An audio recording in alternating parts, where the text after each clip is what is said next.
ನಮಸ್ಕಾರ.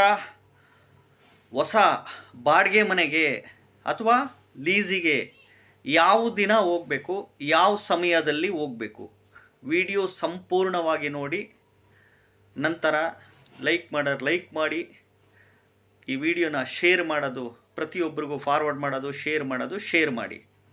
ನೋಡ್ರಿ, ಹೊಸ ಬಾಡಿಗೆ ಮನೆಗೆ ಅಥವಾ ಲೀಸಿಗೆ ನೀವು ಯಾವ ದಿನ ಹೋಗಬೇಕು, ಯಾವ ಸಮಯದಲ್ಲಿ ಹೋಗಬೇಕು ಅಂತಂದರೆ, ನೋಡ್ರಿ, ಈ ಪುನರ್ವಸು ನಕ್ಷತ್ರ ಅಥವಾ ಶ್ರವಣ ನಕ್ಷತ್ರ ಅಥವಾ ರೋಹಿಣಿ ನಕ್ಷತ್ರ ಬಂದಿರಬೇಕು. ಅದು ಬುಧವಾರ ಅಥವಾ ಶುಕ್ರವಾರದ ದಿನ ಇರಬೇಕು. ತಿಥಿ ಬಂದು ತೃತೀಯ ತಿಥಿ ಇರಬೇಕು. ಶುಕ್ಲ ಪಕ್ಷ ಇರಬೇಕು. ಪುನರ್ವಸು ನಕ್ಷತ್ರದಲ್ಲಿ ಸಾಕ್ಷಾತ್ ಶ್ರೀರಾಮಚಂದ್ರ ಹುಟ್ಟಿರೋದು. ರೋಹಿಣಿ ನಕ್ಷತ್ರದಲ್ಲಿ ಸಾಕ್ಷಾತ್ ಕೃಷ್ಣ ಭಗವಂತ ಹುಟ್ಟಿರೋದು. ಶ್ರವಣ ನಕ್ಷತ್ರದಲ್ಲಿ ಸಾಕ್ಷಾತ್ ವಿಷ್ಣು ಹುಟ್ಟಿರೋದು. ಈ ಒಂದು ತಿಥಿ, ನಕ್ಷತ್ರ, ವಾರ, ಇದೊಂದು ಶುಕ್ಲ ಪಕ್ಷ.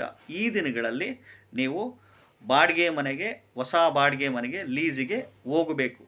ಅರ್ಥ ಆಯ್ತಾ? ಎರಡನೇದು, ಯಾವ ಸಮಯದಲ್ಲಿ ಹೋಗ್ಬೇಕಂದ್ರೆ, ಬ್ರಾಹ್ಮಿ ಮುಹೂರ್ತದಲ್ಲಿ ಹೋಗಿ ಪೂಜೆ ಪುನಸ್ಕಾರಗಳು ಮಾಡ್ಕೊಳ್ಳಿ.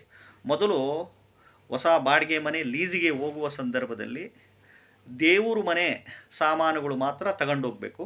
ಆ ಲುಕ್ಸ್ಲಿಕ್ಕೆ ಏನು ಬೇಕು ಅಷ್ಟು ಮಾತ್ರ ತಗೊಂಡೋಗಿ ಪೂಜೆ ಎಲ್ಲ ಮಾಡಿಬಿಟ್ಟು ವಿಷ್ಣು ಸಹಸ್ರನಾಮ ಸ್ತೋತ್ರ ಪಠಣೆ ಮಾಡಿ, ಜೊತೆಗೆ ಲಲಿತ ಸಹಸ್ರನಾಮ ಸ್ತೋತ್ರ ಪಠಣೆ ಮಾಡಿ, ಜೊತೆಗೆ ಶ್ರೀ ಲಕ್ಷ್ಮೀನಾರಾಯಣ ಹೃದಯ ಸ್ತೋತ್ರ ಪಠಣೆ ಮಾಡಿ. ಇವನು ಪಠಣೆ ಮಾಡೋಕ್ಕಾಗಲ್ಲ ಅನ್ನುವವರು ಯೂಟ್ಯೂಬಲ್ಲಿ ಒಂದು ಬಾರಿ ಮನೆಯಲ್ಲಿ ಪ್ಲೇ ಮಾಡಿ, ನಂತರ ಹಾಲುಕ್ಸ ಶಾಸ್ತ್ರ ಮಾಡಿಬಿಟ್ಟು ನಂತರ ಎಲ್ಲ ಆದಮೇಲೆ ಮುತ್ತೈದರನ್ನ, ಒಂದು 5 ಜನ ಮುತ್ತೈದರನ್ನ, ಹೆಣ್ಮಕ್ಳ ಕರೆದು ಅರಿಶಿನ ಕುಂಕುಮ ಕೊಡಿ. ನಂತರ ಈ ಕಲ್ಲುಪ್ಪು 2 ಪಾಕೆಟು ತೊಗೊಂಬಂದು ಅವರು ಮನೆ ಒಳಗಡೆ, ಹೊಸ ಬಾಡಿಗೆ ಮನೆ ಲೀಸ್ಗೆ ಹೋಗಿರ್ತೀರಲ್ಲ ಅಲ್ಲಿ ಟಾಯ್ಲೆಟು ಬಾತ್ರೂಮ್ಗಳಿಗೆಲ್ಲ ಹಾಕ್ಬಿಡಿ ಕಲ್ಲುಪ್ಪು. ಯಾಕೆಂದರೆ ಹಿಂದೆ ಯಾರು ಹೋಗಿರ್ತಾರೋ ಗೊತ್ತಿಲ್ಲ. ಎಲ್ಲ ಹಾಕ್ಬಿಟ್ಟು 1 ಅವರ್ 2 ಅವರ್ ಬಿಟ್ಟು ನೀರು ಹಾಕ್ಬಿಡಿ, ಎಲ್ಲ ಹೋಗುತ್ತೆ. ಎರಡನೇದು, ನಂತರ ನೀವು ನಿಮ್ಮ ಮನೆ ಹಳೇ ಮನೆಗಿರೋ ಸಾಮಾನುಗಳ ಮನೆಗೆ ತಗೊಬೇಕು. ಒಬ್ಬೊಬ್ಬರು ಎಷ್ಟೋ ಕಡೆ ನೋಡ್ತಿರ್ತೀನಿ, ಕಂಪ್ಲೀಟು ಈ ಹೊಸ ಬಾಡಿಗೆ ಮನೆಗೆ, ಹೊಸ ಲೀಸಿಗೆ ಹೋದಾಗ ಸಾಮಾನುಗಳ ಸಮೇತ ಒಂದೇ ಸರಿ ತಗೊಂಡೋಗ್ಬಿಟ್ಟಿರ್ತಾರೆ.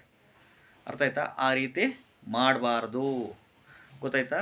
ಇದು ಈ ರೀತಿಯಲ್ಲಿ ನೀವು ಹೊಸ ಬಾಡಿಗೆ ಮನೆ ಲೀಸಿಗೆ ಈ ರೀತಿ ಹೋಗಿ ಈ ರೀತಿ ಪೂಜೆ ಮಾಡ್ಕೊಳ್ಳಿ. ಖಂಡಿತವಾಗ್ಲೂ ಏಳಿಗೆ ಅಭಿವೃದ್ಧಿಗಳು ಕಾಣ್ತೀರಾ. ಮನೆ ಒಳಗಡೆ ಹಣ ಧನ ಅಭಿವೃದ್ಧಿ ಆಗುತ್ತೆ, ಏಳಿಗೆ ಅಭಿವೃದ್ಧಿಗಳು ಕಾಣ್ತೀರಾ.